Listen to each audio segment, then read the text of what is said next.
Okay. Today is Friday, August 9th. This is Sharonlee, and I am at Salt Fork State Park camping area, primitive campground, with Harry Squatch from Anaheim, California, and his dog Mitzi. She's 10 years old, and she's deaf, so she's not going to listen to this interview. So, Harry. Yes, ma'am. What brings you to Ohio? I used to live here for 15 years. And did you ever come to Salt Fork before? 18 years ago. Yeah? 18 years ago. Did you ever have a Bigfoot experience here? No. No? Nothing? Came out and camped and fished. Uh-huh. So what got you interested in Bigfoot research? When I was a little kid, I used to watch all the, the mysterious monsters back in the 70s. Watch Grover Krantz, a lot of that, and been stuck in my head ever since. Yeah. Did you ever see, well, how old are you? 44. 44. So you were too young to see The Legend of Boggy Creek at the movie theater. Mm-hmm. Yeah. I have it on DVD. Yeah. Yeah, because that's what got me started when I was 10. When I saw that movie, I was just like, oh my God. I got them all. You got a what? I got all those documentaries. Oh, I thought you said you had a moth. No, all. I've got them all. So have you ever had a Bigfoot experience at all? Because you used to hunt and fish and all that. I've seen a lot of things in the woods, but I'm not clear. To this day, I'm not clear what it was, but to be honest, I didn't see nothing, but I've seen the signs. Really? Yes. To you, what were the signs back then? Bedding. Mm-hmm. Bedding was one. Rock throwing was another one. Okay. The stick formations that you see in the woods. Uh-huh. They call them pointers or territorial markings. I've seen several of those. I've hunted from east to west, north to south in Ohio. Uh-huh. Hunted and fished. Waded the rivers. Been out all hours of the night. Yeah. And I've seen some pretty interesting things. So you think Ohio is pretty squatchy? Yeah, absolutely. Have you ever gone anywhere north in Northern California?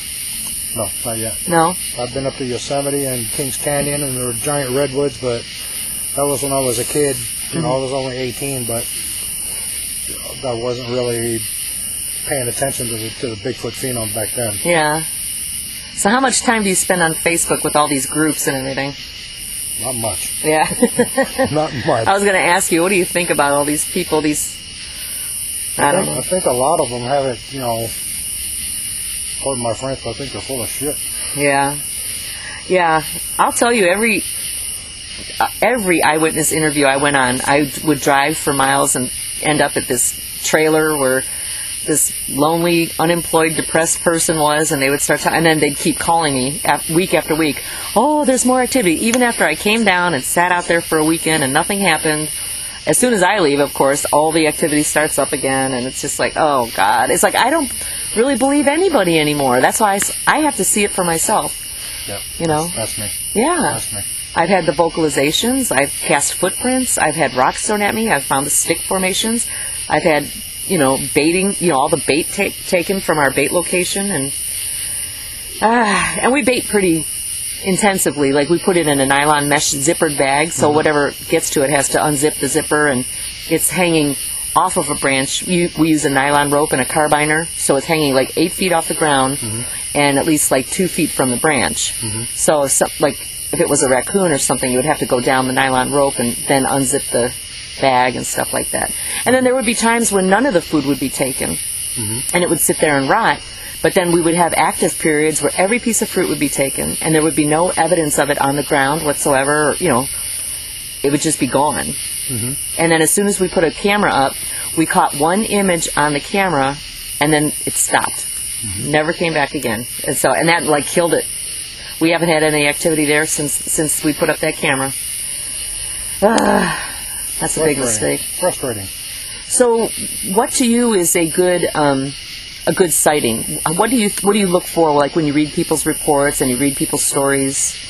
Consistency, pretty much. First of all, I would like to know the person. If I see the person out there saying I've got the best photographs that have been taken in years, I want to see them.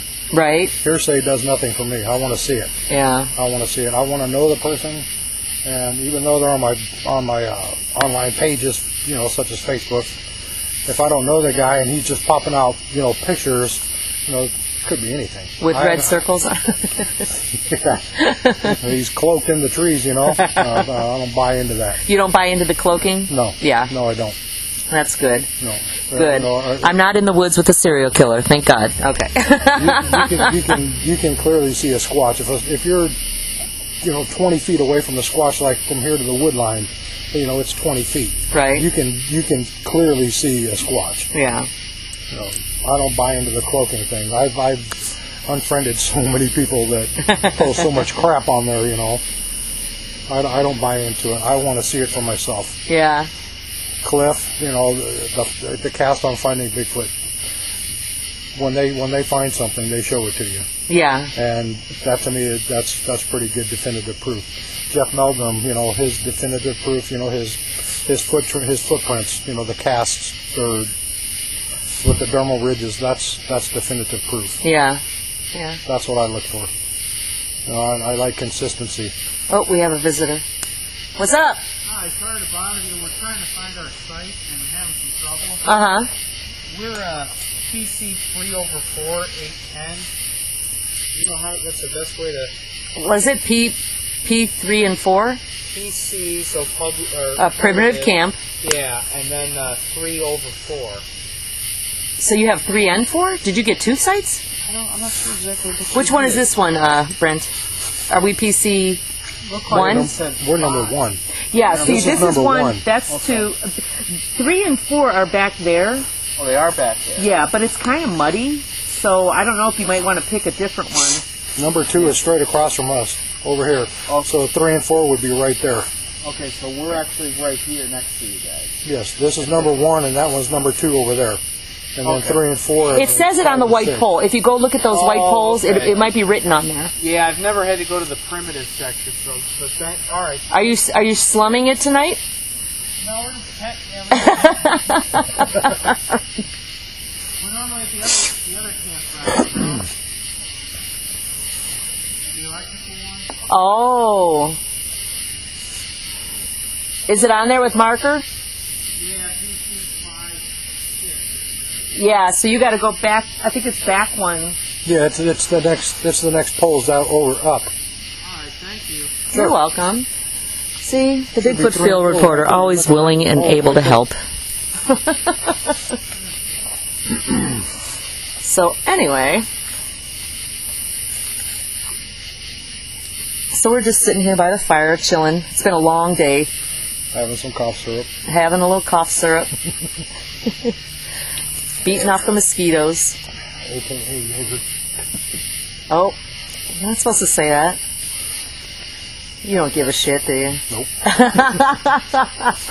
Cheers, I don't give a shit either. That's right. You know, we're out here and we're in nature.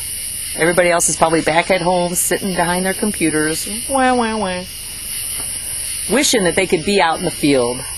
One weekend, Sharonlee, Salt Fork State Park. I'm a wishing I was fishing, I'm a wishing I was squatching, and I'm doing it. That's right. That's right. So, what else could we talk about? Name it. Name it. You're the interviewer. I know. I am. Edit. Edit. Stop. Pause. We're gonna. So, anyway, what's the most bizarre thing that you've witnessed on the internet? People claiming. Recently, within the past couple of months, somebody had posted a. I won't mention her name. Somebody had posted a clip of what they called a wild man or a Bigfoot. Mm-hmm. It looked like the Bigfoot from the $6 Million Man. Oh.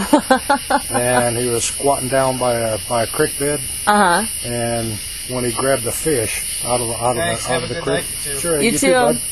When he grabbed the fish out of the creek, you could clearly see the line attached to it. Uh-huh. And when the Squatch got up to walk out of the bush after he was noticed, you could clearly see the boot mark on the bottom of the Squatch. And these people were saying that's the best footage since the Patterson-Gimlin film. Oh, no. I haven't seen that. I couldn't stop laughing. It's oh, on my Facebook. gosh. Well, but you know, Facebook and YouTube. I don't belong to any groups anymore because there was so much drama going on. I removed myself because they would get into arguments about, you know, pictures and theories and stuff like that. And it's like, all right, none of you guys have had an experience. You're not out there in the woods. You're just looking at a picture on a computer screen, and that makes you a Bigfoot researcher? I don't think so. You got to get out there. And then the fighting. The fighting and the name calling. It's like I'm back in junior high school sometimes. And it's just like, seriously? It's like a cesspool. It is. It is a cesspool of That's why I left inhumanity. I'll say it. I got the brass cojones to say it. What'd you say? I got the brass cojones to say it. To say what? The Facebook page that harbors the Bigfoot Field Resources Organization, BFRO. Oh. That's a cesspool. Do you think so? I believe so. Well, I know so. I know Ron tries to keep everybody, you know, in line. Ronnie Bowles? Yeah. Oh, I like Ron. Okay. Ron Bolt. Ron Bowles is a good friend of mine. All right. But you know what? And I do respect the BFRO because you know, like I said, I travel around and I go out with a lot of researchers. And everyone that I've met through the BFRO, Mark Mazel and Tom Yamarone and everybody, have been legitimate, honest people. They've been good people. And they're not the ones who go around stirring up shit and saying, oh, blah, blah, blah, you know, and calling names and, you know, make this person's a drunk, this person's a whore, you know, stuff like that. Yeah. Oh, me? No. Well, no, you know, I can understand that, and I haven't had any confrontation with them, but when I was in there, somebody had said some choice words to me. Oh. And, you know, I'm not going to let anybody walk on me. Right. You know, you post something, you better be prepared to accept the opinions of others. Absolutely. Okay. Absolutely. When somebody starts calling me filthy crap, and, you know, I defend myself, which wasn't using filthy crap. Right. You know, and I got removed over it. Yeah. And that didn't sit well with me. Well, and that's another thing, like we were talking about before. Some pages and some groups, they want numbers. They want huge numbers. And they don't care, you know, as long as people are talking about Bigfoot, whether it's, you know, what do you call them? The ones with they hide behind the caping? The cloaking.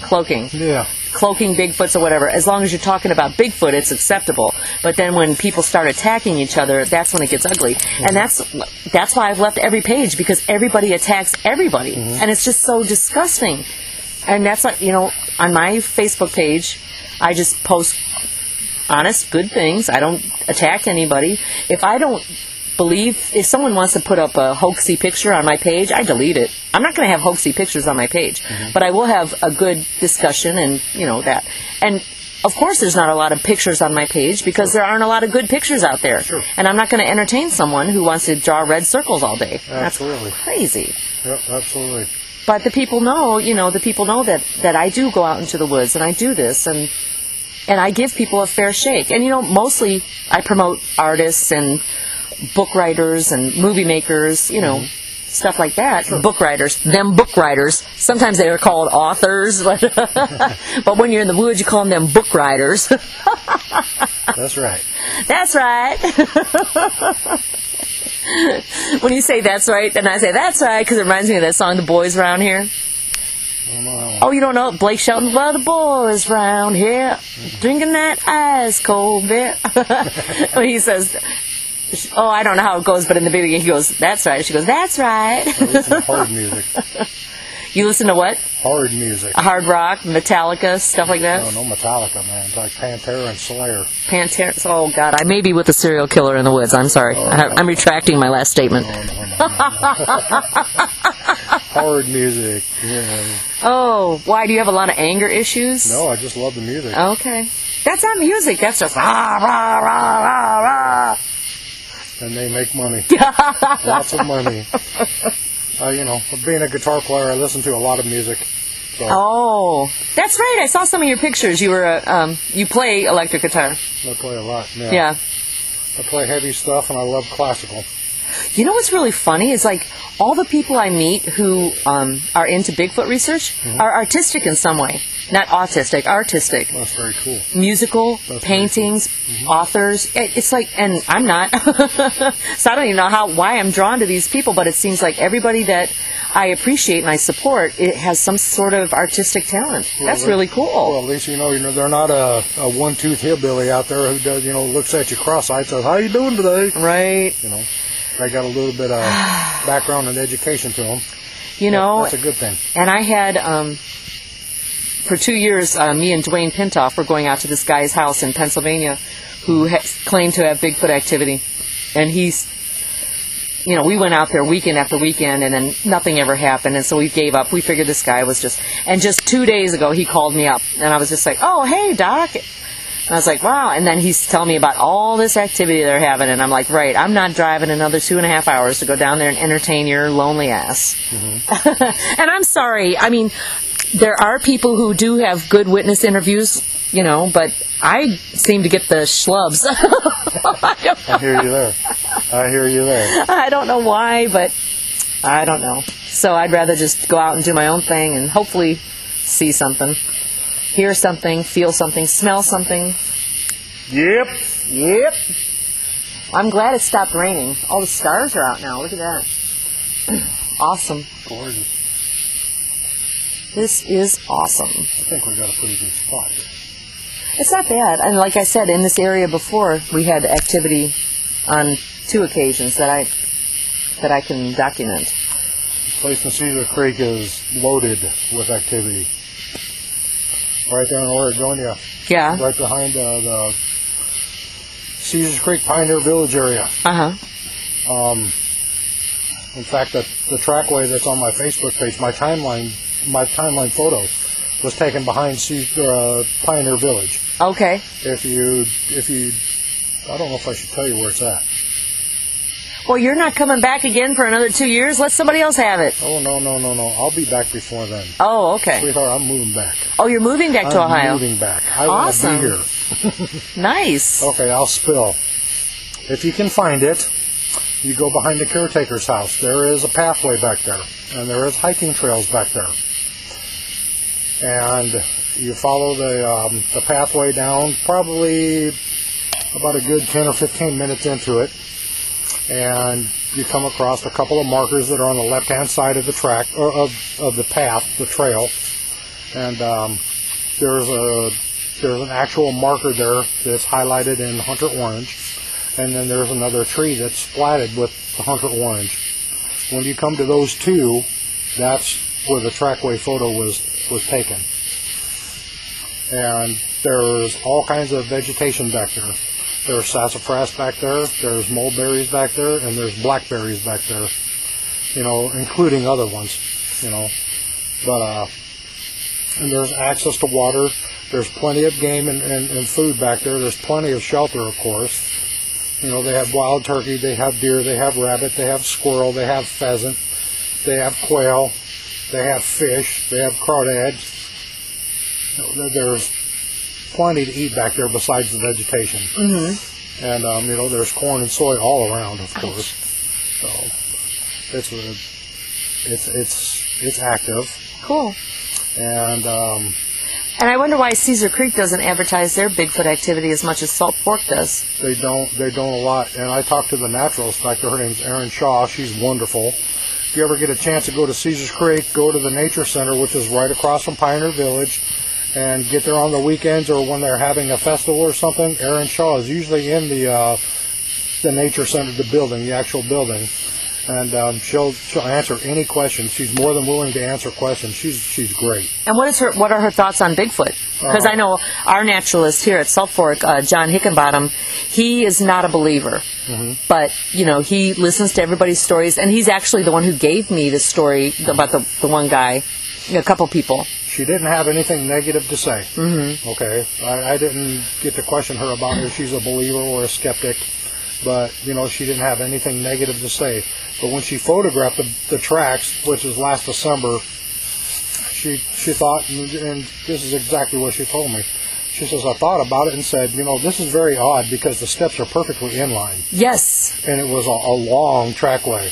and they're almost 7 feet between steps. Yeah. Oh, that's a big one then. Yes. 7 feet. Yes. Wow. That's big. Unless he was running. Yeah. Well, it wasn't running. Yeah. It wasn't running. It was walking. You can tell when something is running, but it was walking. Yeah. The prints were perfect in the snow.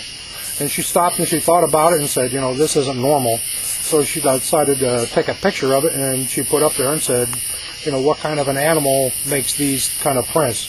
I believe I was the first one on there that said Squatch. Yeah. And, boom. Is that the picture you have on your cover page? On my timeline, yeah. Yeah. Yes. Okay. And they didn't take any measurements as far as the depth or the width goes, but the length was approximately 7 feet between steps. Wow. That's huge. So, yes. That's huge. That's big. That's real big. Wow. Because I found them like 4.5 to 5 feet apart, and I figured that thing is probably like 7 feet. So is something to have 7 feet apart would have to be like 10 feet tall. You're looking at an 8 to 10 foot tall Wow. Squatch. That is crazy. And there, like I said, there's plenty of food back there, and plenty of shelter, and plenty of water. I've never been to Caesar Creek. How far is it from here? About 2 hours. Oh, shit. So I'd have to frickin' drive 4 hours. 2.5 hours roughly from here. Oh, God. Looks like since my best friend Jen has just left Salt Fork to go live with her love of her life in Cincinnati, I'm going to have to go down to Caesar Creek now. But then if I start going there, then it'll get overrun with people like Salt Fork did. Ah. Well, you'd be surprised. You'd be surprised. How many acres is Caesar Creek? Because Salt Fork is 22,000. Oh, okay. Acre-wise, I don't know. But I know it's enormous. One of the trails down there, the hiking trails down there, Aaron told me that it's 13 to 15 mile loop. Oh, wow. That's big. That is huge. Big. They don't have a loop that big here. That's big. Oh. Hello. Snap, crackle, pop. And like I said, she can tell you everything about it. She's the naturalist there. She's got a master's degree in that. Shoot. She's a wonderful person. Yeah. And she's more than willing to talk to you and answer your questions. Good. Anything that you want to know, she's going to tell you, and she'll stop you right off the path, and she'll say, "Let's go. I'll show you." It's that simple. Yeah. And she pointed out all the vegetation that was edible, and the sassafras is A+. Well, I would love for you to meet John, the naturalist here. He is amazing too, and they've always been, really, really good to us here. And we go on the night hikes with him, and he'll show us things and do owl calls, and he's also the same way. Anybody asks him a question, he answers their question. He doesn't think any question is stupid. Everybody's got a legitimate question. There's never a stupid question. Right down there off of Brimstone Road. It's right before you come into the Caesar Creek area. It's actually in Harveysburg. Get to the Brimstone Road as you're coming from I-71. So you're going west on 73. And you come to Brimstone Road, you make a right, you follow it all the way back as far as you can go. And it ends into the public hunting area, and it also has access to Caesar's Creek. Mm-hmm. The little tributaries and fingers that stick out, they're all down there. I was down there fishing in, I want to say 98, and we had rocks thrown at us. Yeah? And this is, 2 o'clock in the morning. Wow. And we're thinking, okay, there's kids down there, dicking with you? Dicking around, jerking off or whatever. And then, we listen for a while, there's nothing. If kids are doing it, they're going to be, they're going to giggle or do whatever. But when we start paying attention to the size of the rocks that were being thrown, there were kids. That's what I was going to ask. Were they pebbles? Were they stones? Big. Big rock boulders? They were big rocks. Hi, puppy. And, they were probably, we were on one side and this thing was on the other side, and it was probably about, just a guess, maybe 100 feet wide. Okay? Mm-hmm. And this thing was coming halfway to us. Oh, wow. And it was making some pretty good plunks. Wow. Just a little splash, it was a plunk. Cool. And we were like, And where was that? Caesar's Creek. Oh, that was at Caesar's Creek. Caesar's Creek. Oh, she just licked me. You said she doesn't lick people. Have mercy. Much like you. Aww. But poor old girl. That was the one and only time I got I had the rock throwing experience, and that was back in '98. So we're looking at 15 years ago. She didn't like that. She just got bug spray on her tongue. She did not like that. So, who were you with at that time? I was with my old boss. Oh, okay. My old boss. And did he get freaked out too? Yeah, he was, just as curious as I was. Like, yeah. What the hell? We kind of like, Yeah, because that doesn't naturally happen. Hey, what happened to those campers? They came, they found their site, and then said, "Fuck this, we're not sitting by those people." That was the one and only time I experienced that there, and like I said, I've hunted all over Ohio. The only place I had never been fishing or hunting is Ohio Power. Where's that? I have no idea. Well, I've heard everybody in Ohio Power. Yeah, that's what it's called. All right, I've lived in Ohio my entire life. I've never been there, but I've heard everybody and their brother, because I know a lot of people that hunt and fish, and they say, we're going to go to Ohio Power next week, and you want to go. It's this massive, public land. They've got gravel pits that are full of fish. Oh. Turkey hunting and deer hunting everywhere. I've never seen it. I've never been. I've never heard of that. I'm going to have to ask Mark or Mark. Yeah. Marky Marks. Place that I've never been to. Huh. I've been up to the Maumee. I've been all the way up towards Erie, Pennsylvania. I've been all the way down to Jackson County. And I've been all the way down to the Ohio River down there in Cincy. And I've hunted everywhere in between. Buckeye Lake, Delaware, Columbus, whole Columbus area. The whole, the Sandusky River, everywhere. I've been there, done. And you've never had that rock throwing thing happen anywhere else? I've never had that happen. Just at one time. But the bedding was pretty impressive. I know what deer beds look like. They're circular. Mm-hmm. But this thing was in Houston Woods, and it was shortly before you come into the lodging area. And, where's Houston Woods? In Oxford. Oxford what? Ohio. Oh, it's in Ohio too. Oh, okay. Right next to the Indiana line. Damn, Ohio's busy. To make it real short, you can take, if you're coming from Dayton, you go south of Dayton. You go south of Dayton, you come to exit 44. It's Miamisburg Centerville Road. It's Route 725. You take the 725 east, and you just, about 45 minutes later, you follow the signs for Houston Woods. Okay. It's beautiful. God's country there. Yeah. But I was down there one year, probably in the mid-'90s when I was hunting there a lot. It's set up like this, Campground's up high, and then there's a gully down there, and then you get to the water. Mm-hmm. And I came to a place where it was a nice big downfall tree, and hunters were using it as a blind. Okay. And they had stumps sitting there for them to sit on. You can see what's coming this way, but the deer can't see you. And, okay, no big deal. It's all flat. No pine needles and nothing, just dirt. Okay, and a little bit of vegetation growed up. And probably the third or fourth time I went down there in 96, there was nothing. There was a bed. I'm going to guess I laid down on it, maybe 10 feet long and about 4 to 6 feet wide. Right. And you're a big guy. How tall are you? 6'2". 6'2".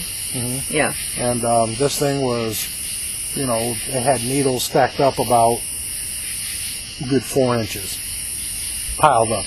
So were the needles, were they already there and just moved around, or were they brought in? It looked like the thing had scooped it up and brought them there. Because they weren't there. I mean, they're there, but... Was it under pine trees? Yes. Okay. A whole lot of them. Okay. But it was made into a bed. Clearly, you can see it clear as day, a bed. Okay.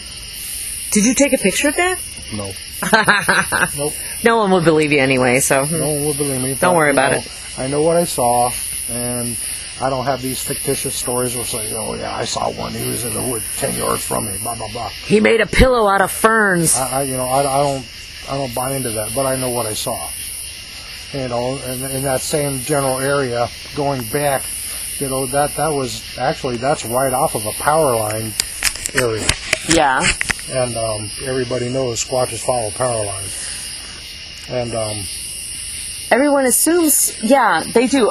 Me and B, actually, 2 weeks ago, we went up this power line, and we had, we walked up and down the power line, and there wasn't anything that stood out. And even there was, like, some fishermen had left some bait in a box. And it was just like, well, if there was anything here, a raccoon would have tore into that and to get the bait out of the box. Mm-hmm. And so we left that area, but we went to the next area over, and we found footprints right away. So it was close to the power line, but not right along the power line. Mm-hmm. But so, and then we also did an experiment. We walked along the power line to see if we felt woozy or if we got that feeling, and we walked along it and felt fine. Mm-hmm. So maybe it affects different people in different ways, but it didn't affect us in any way. Same here. Same here. And, here's the case for that night vision. Oh, do you want me to put it away? No, you can do whatever you want. No, I want to keep it out. But here you go. Put the case up on the tape because the grass is wet. Okay. I've got too much on my lap right now. No problem. Settle down. Now, see, you maybe dropped something. I don't even know what I dropped. I just dropped something. My cell phone. Oh, Harry. Oh, gross. It's all wet now. If you would like a game ear, I got one of them too. A what? A game ear. A what? A gay man. Game ear. A game ear. Oh, no. I like to listen, like, with my natural ears. My partner, Bob, he always tells me, you could hear a toad fart in the woods. Because, like, we'd be hiking, and I'd be like, what was that? And then you see this little toad just hop away. And it's like, I've got great hearing. I have great hearing. Okay, I don't. What is she? Oh, she's getting into my jerky. I don't know if she's allowed to eat. She definitely isn't allowed to eat the bag. Oh, good. Your nose still works, Mitzi. Yep. Is she allowed to have jerky? Yeah. I'll give her a piece. Oh, I got some for her right here. Oh, you have jerky for her? Okay. Yeah, this is my breakfast. I got a whole other bag over here for me. This is for the dog. I love jerky. Last week, 2 weekends ago, me and Bea were here, and I brought the cast iron skillet, and we tried to make bacon on the fire. And the bacon grease got into the fire, and then the fire jumped into the bacon grease, and it caused this big fire. All of our bacon was burned, but we still ate it anyway. It was good. There you go, baby. This stuff is like ultra tender. What kind is that? Chicken jerky. Oh. It's made for dogs. You're not eating that. It's called, no, I do. You eat the dog's chicken jerky? I took a bite of it, see if it's any good. Was it good? Hell yeah. Oh, campfire chats with Sharonlee. These are great. These are great. You never know what's going to be exposed. Caesar Creek was, that's pretty active from what from my experience being out there. Houston Woods, very active. Seriously. What city is Caesar Creek in? Waynesville. Is that by the Wayne National Forest? No, I don't know. I've never heard of Wayne National. You've never heard of Wayne National Forest? Yeah. That's got a lot of activity. It has a lot of mountain lions too. Where's that at? I don't know. I've never been there, but people keep telling me about it. I just need to get somebody to go with me who knows the area. I've been to the Shawnee. Shawnee? That's real active. No, the Wayne. Now look, you put on that lantern and all those bugs are flying over that. We don't need that shit. Oop. What do you got to see? There's nothing to see out here. No, I left it on. I was looking for my smoke. Oh, gotcha. I usually don't have thing on. Yeah. The Shawnee, that's pretty nice. Houston Woods is that's the first place I found a stick formation. And I also seen one down there in the Caesar Creek area when I was, of all things, I was duck hunting. You were duck hunting? And I found a stick formation. Well, don't you have to duck hunt near ponds?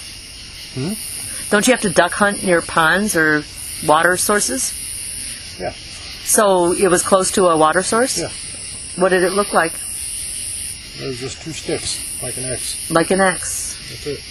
You didn't think it was natural? Like fell from a tree? No, the trees were pretty much like this, what's around us right now. But just to see an X out in the middle of nowhere on your way down, you know, okay. Yeah. But back then, I wasn't into the phenom as much as I am now. Right. But I you did notice it, though. A lot of things, yes. And you said, wow, that's weird. But you didn't associate it with a Bigfoot or anything like that. Exactly. But now, when you look back, you're like, wow. Nobody's going to take, you know, something that's 20 or 30 feet long and, you know, cross them up. Right. Nobody's going to do it. I don't know. You know, I don't have the hunter mentality. I don't do that. Because I've been to Billy Creek, Oklahoma. And all for now, baby. We were out squatching. And in the middle of the woods, we found this huge rock formation. It was like maybe 15 rocks. Big, not like tiny rocks. I'm talking like bold, like this size rocks. I'm making it like 10-inch by 6-inch. You know, little boulders. Yeah, and they made a little wall. And so I was like, well, is that a hunter? Did he do that to make a blind? But then I don't know how hunters work, you know, because I'm not a hunter. I mean, do people do that? Do bird watchers do that kind of stupid shit out in the woods? I don't know. Do they? Honestly, I have no idea. Have you ever done something like that to make a blind for yourself as a hunter? No. That baffles me. And I wonder if any other hunters or bird watchers out there do something like that. I would like for them to chime in, because that's interesting to me, because like I said, I don't do the hunting and fishing or all that stuff, or bird watching. But if I'm in the middle of the woods, would I make a big rock formation to hide behind, or would I make it as a marker? I mean, I would think I wouldn't even make it that elaborate if it was just a marker. I wouldn't make it like 3 feet high, you know, with boulders like that. I don't know. It's interesting. No. I've never seen things like that before. But then, you know, I found these teepee structures, and they were like really, you know, they weren't sawed. They were broken off branches, made into a teepee, and it actually had ferns lining the bottom of it, and the ferns were ripped out and put into the teepee structure. And then people would tell me, oh, Boy Scouts do that. And I'm like, really? So, but I've never had a Boy Scout come up to me and say, oh yeah, I do that all the time. That was my teepee structure. That reminds me of the Marble Mountain video. Have you ever seen, I'm sure you've seen the Marble Mountain video. Yes. Okay, in the beginning where they show that structure. Yeah. Okay, there was, you know, it was like a fir tree, a pine tree, like a Douglas fir, you know, pine tree kind of thing. It was built up into the shelter, and all of a sudden, you know, off in the distance, you see the Squatch walking alongside of the mountain. And then they go back and they show the shelter, and none of it was sawed off. And these things were, you know, a few inches around in diameter. They were broken and twisted off. They weren't cut. So. And that just, I mean, I don't know to what extremes like people who are survivalists go to, but the teepee structures that I have found were actually too small. For a Bigfoot, maybe for an infant. I don't know if they would put the infant in there while they go out hunting or whatever. Maybe. I don't know. It just baffles me. But then people say, oh, the Boy Scouts make these lean-tos all the time. And it's like, okay, all right, well, I need a Boy Scout to come up and tell me, oh, yeah, I did that. That was my structure or whatever. You know, it's like there's so many unanswered questions. It's like... And we keep asking the questions, but nobody's giving us the answers. I have asked many, many times. I've gone onto the Ohio Hunters page and said, hey, do you guys ever do this? And, like, nobody ever responds or says anything. And it's just like, damn it, give me an answer, please. Because I do want to rule out everything that could be possibly human, you know. Human-related, Yeah. Because people are capable of anything. And even if it was a hoaxer, you know, say, oh, yeah, I did that, ha, ha, ha, because I know you research out there. And you mean like that guy, can I say a name? Yeah, say a name. Like that dickhead, Rick Dyer? Rick Dyer? Dick Ryder, some people call him. The liar Dyer? Dyer the liar. He's Well, you know what gets me? It's like he's been hoaxing everybody for so long, and then he admits that he hoaxes, but then people still keep following him, and he gets his adrenaline rush off of it, and then he is, even if he did have a Bigfoot in his backyard and he was taking pictures of it, no one would believe him. Yep. It just gets to the point where it's just like, come on. Gotta have that money to support the drug habit. You think he's on drugs? You think meth? I've heard crystal meth. The latest video that came out of him, have you seen it? Where he was crying about the... No, there was something on his table. It was white powder. Oh, I didn't see that. It wasn't dust. And he noticed it and kind of blocked the camera and wiped it off. No way. Turned around and started smiling. Wow. And he had erratic behavior, he started cussing at things, and his kids were in the house, and he's, dropping the F-bomb Is that every cocaine? other word. Yeah. Oh, okay. It was coke. Oh, my gosh. Yep. I didn't see that video. I don't, like I said, I've removed myself from everything, and people will tell me, oh, did you see? I'm like, nope, never saw it, don't care, because you know what? That's the bullshit of Bigfoot. Yep. The only groups I belong to are all in Ohio, nowhere else. Really? That's it. Even though you live in California. But you're an Ohio boy at heart. That's right. That's right. I'm here for 15 years, man. I love it, and I am coming back. Good. I love it out here. Ain't nothing like the woods and the rivers. Are you ready for the winter? Absolutely. Fun fishing that, baby. Fishing in the winter? Oh, yeah. Ugh. Stick your waders on and go out there in the Great Miami, or down there, a fisherman's path down there at Delaware Dam. Oh, yeah. Yeah? You bet your ass. You bet your ass. Go fishing for the walleye run up there in the Maumee. Uh-huh. It's cold then. Oh, yeah. Fishing is good. Well, I think we're out of things to talk about right now, unless you want to harp on somebody else. Who else pisses you off? Rick Dyer is about the only dickhead out there right now. Yeah. And, yep, I'll say it. Fuck you. And on that note, we will end this interview with Harry Squatch from Anaheim, California. What was that you said again? Fuck you. That was for Rick Dyer. Peace out. Have a good night, y'all. Good night. Let's see. All right. So how would a Squatch stay warm during the winter, these harsh winters?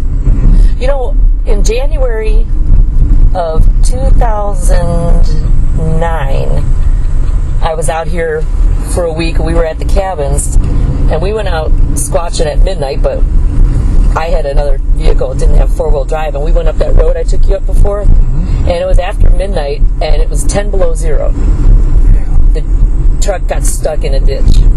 So we had to walk back out to the main road. It was about a mile, and there was not a sound, not a creature. I mean, it was dead silent. Everything was iced over. It was 10 below zero. We're hiking out, and there was absolutely no footprints of anything. No rabbit, no deer. So they know better. They go into wherever they hibernate and stay warm. But we're the idiots out there, thinking we're going to find them, and they're the smart ones, all cozy up somewhere. So, I mean, a lot of people feel like they have underground dwellings, but, just like every animal, just like the rabbits and the deer, they do what their instincts tell them how to survive, and their body chemistry is made for the elements. We used to be made for the elements, but we pushed all of that out of us with technology. Even pioneers back in the day, they survived. Do you think Ohio has caves that are unknown to man? Yeah, absolutely. Do you think it's possible to find some of these caves? Live in those throughout the winters? Yeah, they're not living, they're not living on the fringe of society. They're deep into places that we never go. When they do come out on the fringes and people do have their sightings, usually they're on the move or hunting or whatever. But they don't live out, where we're going to see deer and rabbit, just eating grass on the side of the road here. Yeah. They've got their own lives, if they exist. They do. I've never seen one. Me neither.